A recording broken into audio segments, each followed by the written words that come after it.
নমস্কার, আমি সৌমেন পণ্ডিত। ইলেকট্রনিক্স ক্লাসরুমে তোমাদের জানাই সুস্বাগতম। আজকের ক্লাসে আমরা সোল্ডারিং প্র্যাকটিস করব। কিভাবে সোল্ডারিং করতে হয় সেইটা তোমাদেরকে আজকের হাতে নাতে আমি শেখাবো।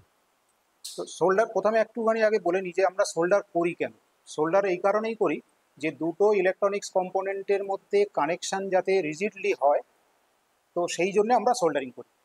তোমরা নিশ্চয়ই তোমাদের বাড়িতে তোমাদের যে গ্রিল তোমরা নিশ্চয়ই দেখেছো, যেগুলো কিনা আয়রনের তৈরি। সেই আয়রনে দেখেছো সেখানে লোহাগুলো যে জড়া হয়েছে, যেখানে ঝালাই করে জড়া হয়েছে, আমরা সাধারণ ভাষায় বলি সেটাকে ঝালাই করা।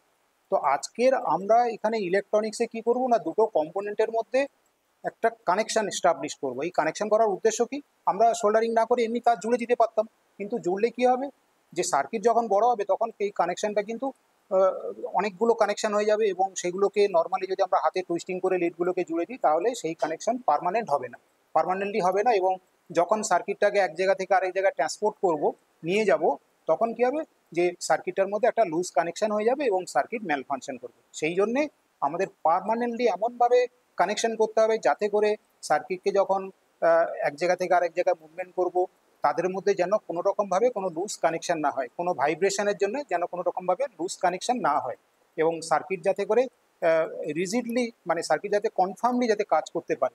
তোমরা দেখেছো হাত থেকে তোমাদের মোবাইল পড়ে যায় কখনো কখনো, কোনো সময়। তো সেক্ষেত্রে মোবাইল কি খারাপ হয়ে যায় সঙ্গে সঙ্গে? না, মোবাইলে কিন্তু কাজ করতে শুরু করে, কাজ করে। তার কারণ কি, যে তার ভিতরে যে কম্পোনেন্টগুলো, ইলেকট্রনিক্স কম্পোনেন্টগুলো আছে, তাদের মধ্যে যে কম্পোনেন্টগুলোকে সেগুলো কিন্তু একটা সার্কিট বোর্ডে সোল্ডারিং করা আছে, যে কারণের জন্যে তাদের মধ্যে যে কানেকশনটা সেটা লুজ হয়ে যায়। তো চলো তাহলে আজকের আমরা দেখে নিই প্রথমে যে সোল্ডারিং করার জন্যে কি কি টুলস এবং মেটেরিয়ালস লাগছে, সেগুলো আমরা দেখে নিই একবার।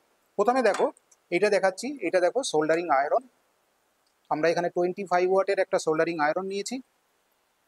এটা আমরা কেন ব্যবহার করব না, এখানে আমরা ব্যবহার করব যে সোল্ডারটাকে মেল্টিং করার জন্য, অর্থাৎ সোল্ডারটাকে গলানোর জন্য। এখানে আমরা যখনই এই আয়রনে যখন 230 ভোল্ট সাপ্লাই যখন দিয়ে দেবো, 230 ভোল্ট এসি যখন দিয়ে দেবো, তখন এখানে হিট জেনারেট হবে, এবং এই হিট দিয়ে আমরা সোল্ডারটাকে গলিয়ে ফেলবো। এরপরে যেটা দরকার, খুব ইম্পর্টেন্ট, সেটা হচ্ছে সোল্ডারিং ওয়্যার। দেখো এটা হচ্ছে সোল্ডারিং ওয়্যার। এটা একটা অ্যালয় মেটেরিয়ালস। এখানে এসএন এবং পিবি, অর্থাৎ টিন এবং সীসার কম্বিনেশনে তৈরি। সীসা টিন হচ্ছে 60% থাকে, আর সীসা অর্থাৎ পিবি সেটা 40% থাকে। ঠিক আছে? তো এই অ্যালয় আমরা এখানে ব্যবহার করব। এটাই অ্যাকচুয়ালি তোমার সোল্ডার। এটাকে গলিয়ে বা মেল্টিং করে আমরা দুটো কম্পোনেন্টের মাঝখানে দিয়ে দেবো, যাতে করে যখন এই ঠান্ডা হয়ে যাবে, অর্থাৎ তখন দুটো কম্পোনেন্টের মধ্যে একটা পার্মানেন্ট কানেকশন স্টাবলিশড হয়, এবং তখন কম্পোনেন্ট দুটোকে, লিড দুটোকে টানলেও আর কখনো তারা খুলে বেরিয়ে আসবে না।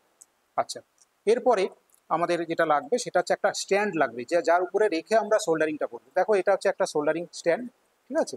এখানে আমরা যে সার্কিট বোর্ডটাতে সোল্ডার করব সেই সার্কিট বোর্ড এখানে রাখবো। দেখো এই একটা, এখানে আরেকটা আমি তোমাদেরকে স্ট্যান্ড দেখাচ্ছি। দেখো এটা, এর মধ্যে লাইটের ব্যবস্থা করা আছে। এখানে সার্কিট বোর্ডকে হোল্ডিং করার জন্য দুটো ক্রোকোডাইল ক্লিপ দেওয়া আছে। ঠিক আছে? এখানে আমরা যে বোর্ডটাতে সোল্ডারিং করব এখানে আমরা আটকে নেব, নিয়ে এখানে লাইটের ব্যবস্থা আছে। দেখো লাইট যদি অন করে দিই তাহলে এখানে আমাদের কাজ করতে সুবিধা হবে। তো এটা সাধারণত ছোট কম্পোনেন্ট, অর্থাৎ একদম এসএমডি জাতীয় যে সমস্ত কম্পোনেন্ট, সেই ধরনের কম্পোনেন্ট সোল্ডারিং করার জন্য এই ধরনের স্ট্যান্ড সব থেকে ভালো। তো আজকের আমরা তোমাদেরকে যেটা দেখাবো, যে কিছু রেজিস্টারের এন্ড সোল্ডারিং করে দেখাবো, কিছু তার, কিছু আইসি আমি সোল্ডারিং করে তোমাদেরকে দেখাবো। আচ্ছা, আরও যে জিনিসটা লাগবে সেটা হচ্ছে একটা ওয়্যার কাটার অ্যান্ড স্ট্রিপার লাগবে। কম্পোনেন্টের যখন সোল্ডারিং হয়ে যাওয়ার পর তার তারগুলোকে, এক্সট্রা তারগুলোকে কাটার জন্যে। আরেকটা যেটা লাগবে সেটা হচ্ছে, এটার নাম হচ্ছে নিপার। এই কাটারটা, এটা দিয়ে একদম কম্পোনেন্টটার একদম গোড়া থেকে কেটে দেওয়া যাবে।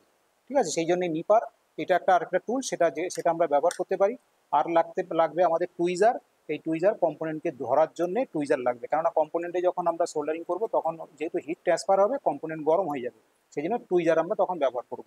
আর সোল্ডারিং করার পর আমাদেরকে যে জায়গাটা, যেটা সোল্ডারিং করার পর সেটা ওখানে ফ্লাক্স ব্যবহার করার কারণে, যেহেতু সেই জায়গাটা একটু পুড়ে যায়, অর্থাৎ কালো কালো চারকোল জমা হয়ে যায়, সেই জন্য এই যে এটা দেখতে পাচ্ছ, এটার নাম হচ্ছে আইপিএ। এটাকে বলা হয় তোমার হচ্ছে আইসোপ্রোপাইল অ্যালকোহল। এটা আমরা ব্যবহার করব একদম সোল্ডারিংয়ের শেষে, পাইপে দিয়ে ক্লিন করার জন্য এটা আমরা ব্যবহার করব। আর একটা জিনিস খুব ইম্পর্টেন্ট জিনিস, যেটা হচ্ছে এই ফ্লাক্স আমাদের লাগবে। এই ফ্লাক্স আমরা কেন ব্যবহার করি না, যখন আমরা সোল্ডারিং করি, যে বোর্ডে সোল্ডারিং করি সেই বোর্ডের অনেক সময় এয়ারের সঙ্গে ওই বোর্ডে যে কপারের যে ট্র্যাকগুলো থাকে, সেই কপারের ট্র্যাকগুলো অনেক সময় এয়ারের যে অক্সিজেন আছে সেই অক্সিজেনের সঙ্গে অক্সাইড রিয়াকশন করার ফলে অক্সাইডের একটা লেয়ার পড়ে যায়, তার ফলে সোল্ডারিং করতে অসুবিধা হয়, অর্থাৎ সোল্ডার ধরতে চায় না। সেই কারণে কি করব, আমরা এই ফ্লাক্স সোল্ডার করার আগে প্রথমে আমরা ফ্লাক্স লাগিয়ে দেবো যে জায়গায়, যে এরিয়াতে সোল্ডার করব, দিয়ে তারপর এইবার আমরা সোল্ডারিং প্রসেসটা স্টার্ট করব। তাহলে এখানে যে ফ্লাক্স, আমি এখানে দু রকমের ফ্লাক্স আমি তোমাকে দেখাচ্ছি। এটা হচ্ছে রজন ফ্লাক্স, এটা বলি আমরা, এটা আরেকটা টাইপের ফ্লাক্স এসএমডি কম্পোনেন্ট বা ছোট কম্পোনেন্টের জন্য এটা কিন্তু আরও সুইটেবল। ঠিক আছে, তো আমরা এখন এই ফ্লাক্সটাই ব্যবহার করব, যেটা সবাই প্রায় ব্যবহার করে। হ্যাঁ, তো দেখো দুটো ফ্লাক্স আমি তোমাদেরকে দেখাচ্ছি। একটা হচ্ছে হোয়াইট কালারের, এটা এসএমডি কম্পোনেন্টের জন্য, আর একটা হচ্ছে রজন। আমরা সাধারণ ভাষায় বলে থাকি রজন, এটাকে সেটাই বলি পেস্ট টাইপ। ফ্লাক্সের আবার লিকুইড টাইপও হয়, বাট আমি আজকে তোমাদেরকে পেস্ট টাইপের তোমাদেরকে দেখাচ্ছি। ঠিক আছে, এইবার আমরা সোল্ডার আমরা স্টার্ট করব। তার আগে আমরা আয়রনটাকে প্রিপেয়ার করব। এটা দেখো সোল্ডারিং আয়রনের এইটা দেখতে পাচ্ছ, এটা হচ্ছে একদম টিপস। এই টিপসটা কিন্তু চিজেল শেপে থাকবে, একদম প্রায় 30 ডিগ্রি থেকে 60 ডিগ্রি অ্যাঙ্গেলে থাকবে। আমি আয়রনটাকে রেডি করার জন্য সুইচ অন করে দিলাম। তো এখন আয়রনে 230 ভোল্ট সাপ্লাই চলে আসছে। একটু টাইম লাগবে, 30 সেকেন্ডের মতো টাইম লাগবে বা 1 মিনিটের মতো টাইম লাগবে পুরো হিট হতে। তো এখন আরেকটা জিনিস, আমরা আয়রন রেডি করার আগে আমাদের যেটা আরেকটু দেখে নেওয়া দরকার, যে এই চিজেল শেপ যদি না থাকে, অনেক সময় হয় কি চিজেল শেপ থাকে না, তখন আমাদের কি করতে হবে, এই যে ফাইলটা দেখতে পাচ্ছ এখানে আমাদের কাছে সিঙ্গেল কাটের একটা ফাইল আছে, এই ফাইলটা দিয়ে তোমার এইভাবে তোমার যেটাতে ফ্লেক্সিবল দিয়ে ঠিক এই অ্যাঙ্গেলে দেখো তোমাকে একটু ঘষতে হবে। ঠিক আছে, ঘষে যেটা এবড়ো খেবড়ো জায়গাটা যেটা, সেটা কিন্তু তোমাকে ক্লিন মানে প্লেন করে নিতে হবে। তা নাহলে যখনই তুমি সোল্ডারিং করতে যাবে তখন কিন্তু তোমার যে পিসিবি যে ট্র্যাক বা কপারের যে ট্র্যাক, সেই ট্র্যাকটা কিন্তু নষ্ট হয়ে যাবে। সেই জন্য এই কাজটা করতে হবে। আর আয়রন ধরবো আমরা দেখো ঠিক এইরকমভাবে, রিল্যাক্স, একদম রিল্যাক্স মডেল, সিম্পল, এরকমভাবে থাকবে। ঠিক আছে, এরকমভাবে আয়রন ধরবো। এইবার আমি আয়রনটা এখন গরম হয়েছে কিনা সেটা টেস্ট করে নেব। এখানে এই যে সোল্ডার ওয়্যারটা আছে, সোল্ডার ওয়্যারটা এখানে আমি টাচ করব। টাচ করলে যদি গলে যায়, একবার একটু দেখে নিতে হবে। হ্যাঁ, গরম হচ্ছে, একটু টাইম লাগবে, জাস্ট একটু টাইম থাকুক। আমি তার এখন একটু কম্পোনেন্ট রেডি করি। যে কম্পোনেন্ট সোল্ডার করবো সেটা আগে রেডি করতে লাগবে। ফ্লাক্স এটা ব্যবহার করব না, আমরা এটা ব্যবহার করব। আমাদের আয়রন গরম করতে দিয়ে দিয়েছি। এইবার আমি প্রথমে দেখো, এটা দেখতে পাচ্ছ, এটা তোমরা জানো, এটা হচ্ছে রেজিস্ট্যান্স। অনেক রেজিস্টার এখানে আছে। আমরা এই দুটো রেজিস্টার নিলাম এখানে, নিয়ে এই বোর্ডের মধ্যে এই দুটোকে সোল্ডারিং করে তোমাদেরকে দেখাবো যে কীভাবে সোল্ডারিংটা করতে হয়। প্রথম দেখো, এই হচ্ছে এই একটা এন্ড সোল্ডার করার আগে দেখে নেবে যে এই এন্ডে কোনো মানে রাস্ট পড়ে আছে কিনা। যদি রাস্ট পড়ে থাকে তাহলে কিন্তু তোমাদেরকে নাইফ বা ব্লেড জাতীয় জিনিস দিয়ে আগে ক্লিন করে নিতে হবে। তো যেহেতু আমার এখানে নতুন ছিল এগুলো, ফলে আমি দেখতে পাচ্ছি এখানে কোনো রাস্ট পড়ে নেই। আমি দেখো এইবার এই যে এদিক থেকে এটা বোর্ডটা দেখতে পাচ্ছ, এটার নাম হচ্ছে ভেরো বোর্ড, যার উপরে আমরা সোল্ডারিং করব। আর যেগুলো হয় কোনো পার্টিকুলার সার্কিটের ক্ষেত্রে, সেইটাকে বলা হয় প্রিন্টেড সার্কিট বোর্ড। আমি তোমাদেরকে প্রথমে যেহেতু শেখাচ্ছি আজকে সোল্ডার, সেই কারণে আমরা এখানে ইউজ করছি কিন্তু ভেরো বোর্ড। এই ভেরো বোর্ডে কোনো মানে কোনো পার্টিকুলার সার্কিটের জন্য নয়, এটা যে কোনো সার্কিট আমরা এখানে সোল্ডারিং করতে পারি। দেখো এখানে শুধুমাত্র হরাইজেন্টাল এরকম কন্টিনিউয়াস লাইন টেনে দেওয়া রয়েছে, আর এপাশে হোল করা রয়েছে। ঠিক আছে, তাহলে আমাদের কম্পোনেন্ট, এই সাইডটা হচ্ছে কম্পোনেন্ট থাকবে, আর এই সাইডটা হচ্ছে কপারের সাইড, এটা হচ্ছে ট্র্যাক এখানে রয়েছে সব। এইখানে আমরা সোল্ডারিংটা করব। ঠিক আছে, তাহলে আমি প্রথমে দেখো এই রেজিস্টারটাকে এটা ঢুকিয়ে দিলাম। ঠিক যতটা দরকার আমি ঠিক ততটা ঢুকিয়ে দিলাম এইখানে।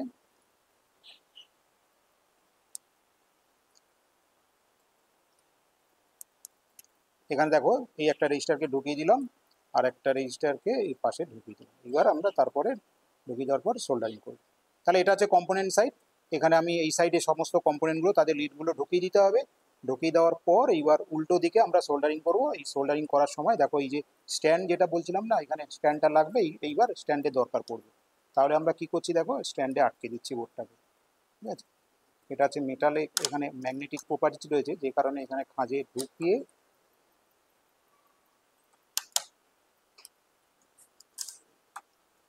বোর্ড আটকে দিলাম। ঠিক আছে, এইবার সোল্ডারিং করব। তার আগে আয়রনটা চেক করব। আমরা আয়রন গরম করতে দিয়েছিলাম, দেখে নিই। এই দেখো এইভাবে টেস্ট করে নিতে হবে। একটুখানি যখন শোল্ডার তুমি ঠেকাবে তখন কিন্তু তোমার হচ্ছে এই যে শোল্ডার, সেই শোল্ডার গলে যাবে এবং তাহলে আমি বুঝে যাবো যে আমার আয়রন এখন রেডি। এইবার তোমাদেরকে বলেছিলাম যে যে ফ্লাক্স, যেটা এই ফ্লাক্সের এখানে আমরা কি করব, এই ফ্লাক্স একটুখানি দেখো একটা তার আমি কেটে নিয়েছি, বা তুমি অন্য কিছু দিয়েও করতে পারো। এটা নিয়ে এখানে গোড়ায় একটু লাগিয়ে দাও। যে যে জায়গাগুলোতে শোল্ডার করবে সেই জায়গাগুলোতে লাগিয়ে দাও। এখানে শোল্ডার অল্প করে লাগিয়ে দাও, বেশি না। কেন এগুলো বেশি করে যদি লাগিয়ে দাও তাহলে কি হবে যে এগুলো পুড়ে যাবে, পুড়ে গিয়ে এগুলো সেই কালো কালো গুঁড়ো, যেমন কয়লা পুড়ে গেলে যেমন হয়, চারকোল পুড়লে ঠিক তেমনই হবে জিনিসটা আর কি, কয়লা পুড়লে। ঠিক আছে, এইবার আমরা সোল্ডারিং করছি। দেখো এইবার এই জায়গাটা কিন্তু খুব ইম্পর্টেন্ট, ভালো করে লক্ষ্য করো। এই শোল্ডার এইখানে আমি এই যে কম্পোনেন্ট তুমি দেখতে পাচ্ছ একটা লিড, এইখানে আমি এখন এটাকে একটু বেন্ড করে দিলাম। তো দেখো এই যে কম্পোনেন্ট লিডটা আমি সোল্ডার করব, এই লিডের সঙ্গে ঠিক 30 থেকে 45 ডিগ্রি অ্যাঙ্গেল এখানে শোল্ডারটা টাচ করাবো। আর এদিক থেকে শোল্ডারও দেখো 45 ডিগ্রি অ্যাঙ্গেলে 30 থেকে 45-এর মধ্যে থাকবে, এর বেশি না, দিয়ে টাচ করাবো খুব সাবধানে, যাতে হাত না কাঁপে। এই নিয়ে আসছি, এই দিয়ে দিলাম শোল্ডার। এবার এক হাত দিয়ে এরকম শোল্ডারটা দিতে থাকবে। ঠিক আছে, দিয়ে এই সরিয়ে দিলাম। দেখো তাহলে শোল্ডার কিন্তু এটা কমপ্লিট হয়ে গেল।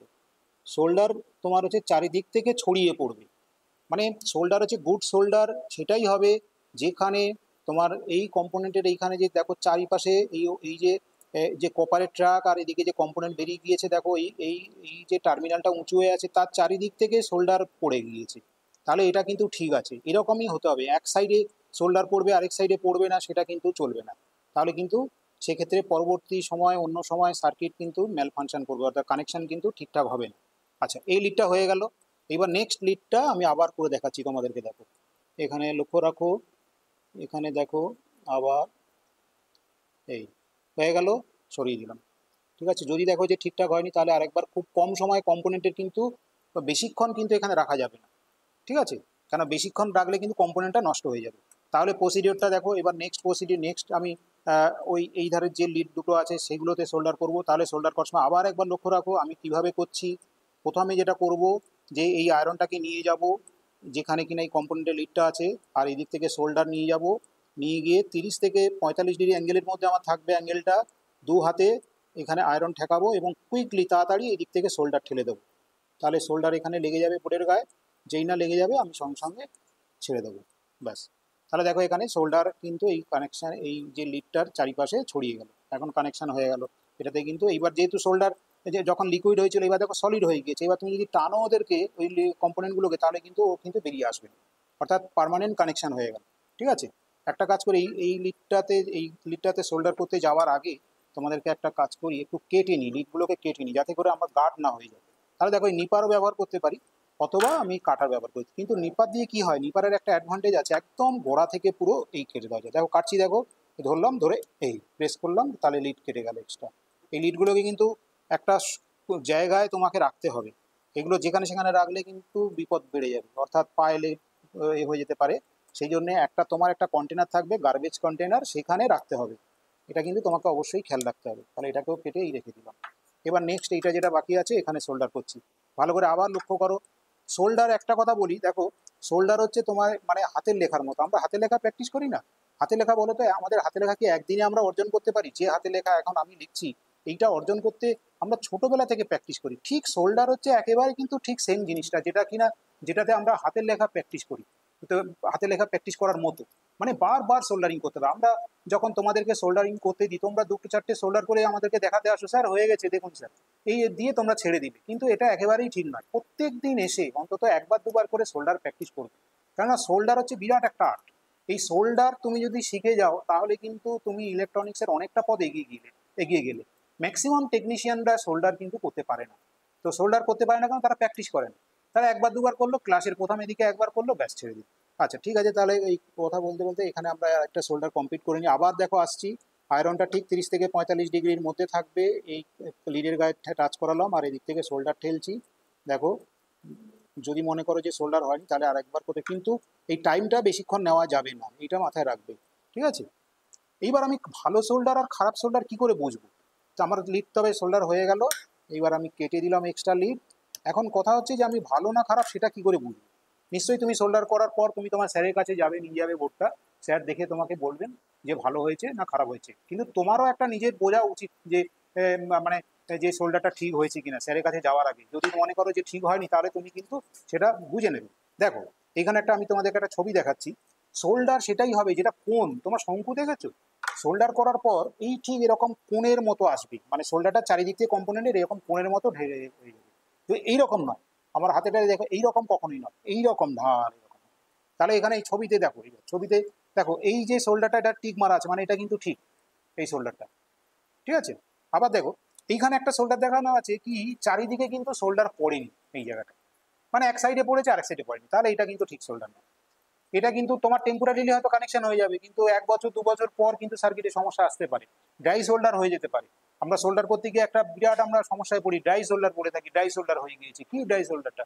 মানে শোল্ডারিং করার সময় যদি এয়ার বাবেল ঢুকে যায় তখন অনেকেই কি করে, কি শোল্ডার হয়ে যাওয়ার পর কি করে, যে ফু দিয়ে দেয়, ফু দিয়ে তাড়াতাড়ি ঠান্ডা করার জন্য, ঠিক আছে। কিন্তু সেটা কখনোই কিন্তু তোমরা করবে না শোল্ডার করার সময়। শোল্ডার করার সময় শোল্ডার হয়ে গেলে ওকে নর্মালি কুলিং হতে দেবে, কোনোভাবে ফোর্স এয়ার পাঠাবে না, কোনো ফ্যান চালিয়ে হোক মানে ফু দিয়ে হোক তাকে ঠান্ডা করবে না। নর্মালি নর্মাল কুলিং সিস্টেমে নর্মাল এয়ার যে কুলিং মেথড নর্মাল ন্যাচারালি ও কিন্তু ঠান্ডা হবে, তাতে গিয়ে কী হবে, কোনো এয়ার বাবেল ভিতরে ঢুকে যেতে পারবে না, এবং তাহলে শোল্ডারটা কিন্তু বেটার হবে। আর ভালো শোল্ডারের একটা লক্ষণ কি, চকচক করবে পুরো একদম, মানে কোনো সেই ফ্যাকাশে টাইপের যে ভাবটা না, সেইটা কিন্তু হবে না, ঠিক আছে। ডাল হয়ে যাওয়া, যেটাকে আমরা বলি যে ডাল ডাল টাইপের, সেটা কিন্তু নয়। দেখো এগুলো চকচক করছে, ঠিক আছে। এবং শোল্ডার করার সময় শোল্ডারের এরিয়া বেশি দূর ছড়াবে না, রাউন্ডভাবে চারিদিকে থাকবে, কিন্তু বেশি বেশি দূর ছড়াবে না। তাহলে আমি আরেকটা তোমাদেরকে সোল্ডারিং করে দেখাচ্ছি এইবার আইসি। এই দেখো একটা আইসি আছে আমার কাছে, আইসি বেস, এটা আইসি নয়, আইসি বেস, ঠিক আছে। 8টা পিন আছে। এইটা তোমাদেরকে আমি একবার সোল্ডারিং করে দেখাচ্ছি। এইবার তোমাদেরকে আমি একটা আইসি বেস সোল্ডারিং করে দেখাবো। দেখো এটা একটা 8 পিনের আইসি বেস, 8টা পিন আছে, এদিকে 4টে আর ওদিকে 4টে, 8 পিনের একটা আইসি বেস। এইটা আমি তোমাদেরকে সোল্ডারিং করে দেখাবো, ঠিক আছে। তো তার প্রথমে আমরা এই বোর্ডটাকে খুলি। দেখো এইবার আইসি বেসটাকে এখানে কানেকশন করছি, কানেকশন করে নিই, তারপরে তোমাদেরকে দেখাচ্ছি। দেখো আইসি বেসটা এখানে আমরা হোলে ঢুকিয়ে দিয়েছি। এইবার আমরা সোল্ডার করব। আগে ভালো করে ঢুকে গিয়েছি কিনা সেটা কনফার্ম হবে। আর এইদিকে দেখো একটা নচ আছে, একটা নচ কাটা আছে। এই নচটা কিন্তু খুব ইম্পর্টেন্ট, এটা কিন্তু তোমাদেরকে লক্ষ্য রাখতে হবে। তুমি যখন কোনো সার্কিট বানাবে, এই নচের পাশ থেকে এই দিক থেকে 1 2 3 4 5 6 এরকম কাউন্টিং হয়। এবার তোমার সার্কিটে কোন সাইডে রাখতে হবে সেটা তুমি জানো, তুমি সেই রকমভাবে কিন্তু এই নচটাকে সেই রকম তোমার পজিশানে রাখবে, ঠিক আছে। এবার আমি সোল্ডারিং করতে যাচ্ছি, তাহলে উল্টো করে দিই, উল্টো দিকে যেন পড়ে না যায় সেটা লক্ষ্য রাখতে হবে। যদি পড়ে যায়, না যদি যায় সব থেকে ভালো, তাহলে এমনি নর্মালি এখানে রেখে দিই এরকমভাবে, ঠিক আছে। এইবার আমরা সোল্ডারিং করতে যাই। দেখো খুব ভালো করে তোমায় ক্লোজ থেকে লক্ষ্য রাখতে হবে। দেখো পিনগুলো এখানে বেরিয়ে আছে। আমি এইবার সোল্ডারিং শুরু করছি। আয়রনে আগে দেখে নিই, ঠিক আছে, আয়রন ওকে আছে। আমি এখানে ফ্লাক্স আমি দিচ্ছি না, ঠিক আছে। ফ্লাক্স যেহেতু এটা নতুন বোর্ড, সেই কারণে ফ্লাক্স দিচ্ছি না। দেখো দিয়ে দেখি ফ্লাক্স না দিয়ে হয় কিনা। দেখো ফ্লাক্স দিলাম না, বাট হয়ে গেল। অনেক সময় কি সোল্ডারের ভিতরে ফ্লাক্স দেওয়া থাকে, যেগুলো রেজিন কোর সোল্ডার বলে, সেগুলো ভিতরে। দেখো আমি 2 নম্বর পিন অলরেডি আমার সোল্ডার হয়ে গেল। এদিকে দেখো নেক্সট আমি করছি, নেক্সট সোল্ডারিং করছি। দেখো নেক্সট দেখো আরেকটা সোল্ডারিং করছি, লক্ষ্য রাখো কীরকম আমার আয়রন। দেখো 30 থেকে 45 ডিগ্রির মধ্যে আছে। এদিক থেকে সোল্ডার থেকে এই 4 পিনের হয়ে গেল। নেক্সট 4 পিন দেখো এইখানে আছে, ঠিক আছে। এইবার দেখো এই 4 পিনে আমি করছি এখানে। এই দেখো সোল্ডার হলো, লাগলো না, এটাতে না লাগলে আমাকে ফ্লাক্স ব্যবহার করতে হবে।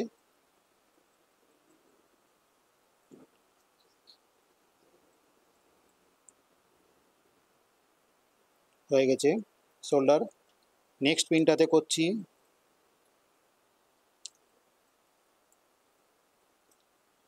দেখো সোল্ডার হয়ে গেল। নেক্সট পিনটাতে করছি। হাত কিন্তু কাঁপলে চলবে না, যেহেতু আইসি বেস, আইসি নয়, সেই কারণে আমি একটু টাইম দিচ্ছি যাতে করে ভালো করে সোল্ডারিং করা যায়। যদি সরাসরি আইসি সোল্ডারিং করতাম আমরা, তাহলে কিন্তু আমাদের খুব কুইক অপারেশনটা করতে হবে। তাহলে দেখো এটা সোল্ডার হয়ে গেল, ঠিক আছে। 8টা পিন আমি সোল্ডারিং করে ফেলেছি। ওই দিকটা দেখে নিই একটু, উল্টো দিকে দেখো 8 পিন আমার সোল্ডারিং হয়ে গেছে, এখানে কমপ্লিট, ঠিক আছে। প্রত্যেকে দেখতে পাচ্ছ সুন্দর করে, এদিকে নচ আমি এই পাশে রেখেছিলাম, তো এইভাবেই আছে। এরপর আমরা কি করছি, যে তোমরা যখন সার্কিট করবে রিয়ালি, তখন একটা সবাই ভুল করে ফেলে যে এটা তো এই যে ট্র্যাকটা কিন্তু কেটে দিতে হবে, যদিও এখানকার সাবজেক্ট নয়, তবুও আমি তোমাদেরকে বলে দিচ্ছি। এই যে কেননা এখানে দেখো আইসির এই যে পিন নাম্বার কাউন্টিংয়ের সময় এই যে নচ দেখতে পাচ্ছ না, এখান থেকে তো 1 2 3 4 এভাবে কাউন্টিং করতে হয়। তাহলে কি 1-এর সঙ্গে 8 শর্ট হয়ে আছে, 2-এর সঙ্গে 6 শর্ট হয়ে আছে, আর যেহেতু এক লাইন, এই যে কপারের লাইনটা দেখতে পাচ্ছ, এই যে লাইনটা টানা লাইন আছে না, সেই জন্য এখানে কেটে দিতে হবে। যদি তোমার ভেরোবোর্ড, যেহেতু আমাদের এই ভেরোবোর্ডটা টানা আর হরিজন্টাল লাইন আছে, যদি তুমি যে ভেরোবোর্ডে কাজ করছো সেটা যদি তোমার টানা হরিজন্টাল লাইন না থাকে, তখন তুমি কাটবে না, তখন অলরেডি তখন সেগুলো কাটা কাটা আছে। বিভিন্ন ধরনের ভেরোবোর্ড বাজারে কিনতে পাওয়া যায়, একদম ডট ডট, মানে প্রত্যেকটা হোলের জন্য শুধুমাত্র কোপারের ওইটুকু জায়গায় ট্র্যাক দেওয়া আছে, মানে টানা করা নেই। তো তোমার বোর্ড যদি টানা হয় তাহলে কিন্তু এটা কাটতে ভুলবে না, মানে কেটে ব্লেড দিয়ে কেটে দিতে হবে বা নাইফ দিয়ে কেটে দিতে হবে। 1 থেকে 8কে পৃথক করে দিতে হবে, 2 থেকে 6কে পৃথক করতে হবে, মানে মাঝখান দিয়ে কেটে দিতে হবে ট্র্যাক, ঠিক আছে। তাহলে আমাদের সোল্ডারিং আমরা শিখলাম যে কীভাবে সোল্ডারিং করতে হয়। এখানে দেখো এই রেজিস্টারের লিডটা একটু উঠে আছে, এটাকে তোমরা যখন সোল্ডার করবে যদি একই হরাইজন্টালে নিয়ে আসতে হয়, তাহলে একটা কাজ করছি আমি একটুখানি, দেখো এই রেখে ব্যাস হয়ে গেল। তাহলে অ্যালাইনমেন্টটা সুন্দর হয়ে গেল হরাইজন্টালি, বেশ কেটে দিলাম। আইসি বেস কাটার জন্য কিছু করার দরকার নেই, কেননা আইসির যে পিনগুলো ছিল একেবারে ছোট ছোট ছিল, তো তাহলে সোল্ডার এখানে আমরা কমপ্লিট করে ফেললাম।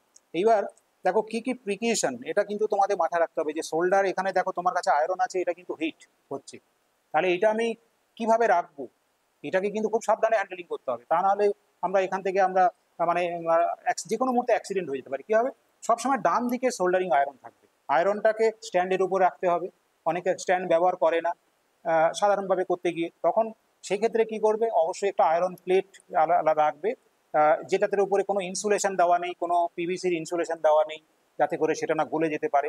শুধু তাহলে আয়রনের প্লেট যদি ব্যবহার করো, তাহলে সেক্ষেত্রে তোমাকে যদি ধরো সোল্ডারিং স্ট্যান্ড নেই, তাহলে আয়রন প্লেট ব্যবহার করতে পারো। তাহলে সোল্ডারিং আয়রন ডান পাশে থাকবে, তোমার যে প্লাগ কখনোই ঘুরে এই সাইডে থাকবে না, তোমার ডান দিকে কখনো প্লাগ থাকবে না, তার এরকম ঘুরে আসবে না, তার সবসময় রিল্যাক্স মোডে থাকবে, অর্থাৎ তোমার ডান দিকেই কিন্তু তোমার প্লাগ থাকবে, ঠিক আছে। এটা মাথায় খেয়াল রাখতে হবে। আর সোল্ডারিং যখন করবে তখন এই যে ফ্লাক্স দেওয়ার ফলে, এবং সোল্ডারিং যখন আমি করছিলাম তোমরা লক্ষ্য করেছিলে একটা ধোঁয়া উঠছিল তখন, যেটাকে আমরা বলি ফ্লুম বলি যেটাকে, ঠিক আছে।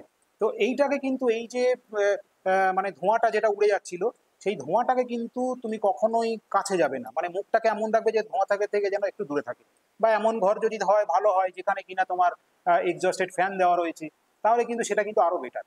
অর্থাৎ ধোঁয়াটাকে যতটা সম্ভব তুমি অ্যাভয়েড করবে, দরকার পড়লে মাস্ক ব্যবহার করবে, ঠিক আছে। তোমার যদি কোনো সমস্যা থাকে সব থেকে বেটার মাস্ক ব্যবহার করো। আর একটা জিনিস ভালো করে শুনে রাখো, যে সোল্ডারিং করার পর অবশ্যই হাত কিন্তু ক্লিন করবে, ঠিক আছে। কেননা সোল্ডারের ভিতরে কি আছে আমরা বলছি, আমরা এখানে কিন্তু লেড ফ্রি সোল্ডার ব্যবহার করিনি, ঠিক আছে। লেড ফ্রি সোল্ডার যেহেতু এর মধ্যে লেড আছে, লেড আমাদের শরীরের জন্য খুবই ক্ষতিকর, সেই জন্যে তোমরা সোল্ডারিং করার পর কোনো খাবার খেতে যাবে না, আগে অবশ্যই হাত ধোবে, কোনো চোখে মুখে কোথাও হাত দেবে না, সরাসরি আগে হাত ধোবে প্রথম, কোনো ডিটারজেন্ট এই কোনো লিকুইড ব্যবহার করে অবশ্যই আগে ভালো করে হাতটাকে ওয়াশ করে তারপরে তুমি তোমার নেক্সট খাওয়া হোক যা হোক, মানে চোখ অনেক সময় আমরা সোল্ডার করতে চোখটাকে দলি, তো তাহলে কি হয় আমাদের কিন্তু এই লেড কিন্তু চলে যেতে পারে চোখে হোক, বা কোনো যদি আমরা ভুলবশত খেয়ে ফেলি। আরেকটা জিনিস খেয়াল রাখবে, সোল্ডারিং করার সময় অবশ্যই কোনো কিছু খাবে না টেবিলের উপর। কেউ যদি তোমাকে ধরো চা দিয়ে গেল, বা তোমার ধরো মনে হলো আমার খিদে পাচ্ছে কাজ করছি, তখন তুমি কি করলে, যে একটু ধরো তোমার ব্যাগ থেকে বা কৌটো থেকে তুমি বিস্কুট বের করে খাওয়া শুরু করলে, এটা কখনোই করবে না। সোল্ডার করার সময় খাওয়া, সে লিকুইড জাতীয় বা সলিড জাতীয় জিনিস সেখান থেকে বন্ধ থাকতে হবে, কোনো রকম খাওয়া চলবে না সেক্ষেত্রে। আর লিড যখন তুমি এখানে যখন লিড কাটবে, লিড কাটার আগে দেখে নেবে যে এখানে এই কম্পোনেন্টগুলো হরিজন্টালি ঠিক অ্যালাইন আছে কি, এটা লক্ষ্য করে দরকার পড়লে এটাকে আবার ঠিক করে নেবে, ঠিক আছে। তাহলে আশা করছি তোমরা প্রত্যেকেই সোল্ডারিং সম্পর্কে বুঝতে পেরেছো। যদি কোনো বিষয়ে তোমাদের অসুবিধা হয়, এর পরেও যদি তোমাদের অসুবিধা হয়, তাহলে কিন্তু অবশ্যই আমাদেরকে জানিও, আমরা তোমার প্রশ্নের উত্তর দেওয়ার চেষ্টা করবো। আবার লাস্ট মানে শেষ করার আগে একটা কথা বলে যাই, shoulder like a hand writing.